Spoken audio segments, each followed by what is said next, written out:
Փակվել է դռների մարչև, այն ժամանակ ես հիմա կարամ արդեն էդի բացահայտ խոսեմ, երբ որ ես նոր թատերական ինստիտուտ ավարտել եմ, չգիտեի ինչով զբաղվեի։ Բանակում հեռուստասերիալ կար, Շանթ հեռուստատեսությունը, որ Գյումրիում էր, ես այն ժամանակ այսքան երեխա էի, այդ հեռուստատեսությունում եմ մեծացել, որտեղ մամաս ընդեղ էր աշխատում։ Բոլորը ինձ ճանաչում էին, մամայից ճանաչում էին գործընկերները։ Մամայից խնդրեցի, ասեցի կզանգես Շանթի պրոդյուսերներից անուն չեմ ուզում տալ։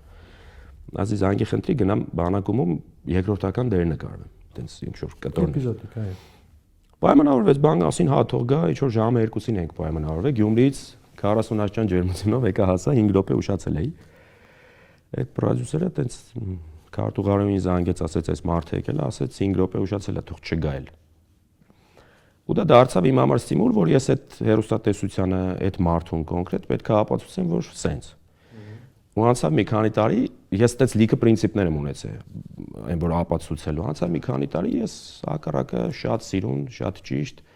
ապացուցեցի, որ այդպես ես ինձ լավ զգացի դրանից, էլի։ Դուք կկանչեք, ես չեմ։ Հա, դուք կկանչեք, ես չեմ գա։ Դրա համար եմ ասում, իմ փախտը միշտ ինձանից մի քանի քայլ առաջ է եղել։ Ես այն որ ամենածայրահ իրավիճակում, որ ես չեմ հասկացել ոնց այս հարցի տակից դուրս գամ, միշտ դրա մյուս օրը մի հատ այնպես բան ա եղել, որ ասում եմ, ես ինչ էր, ոնց եղավ։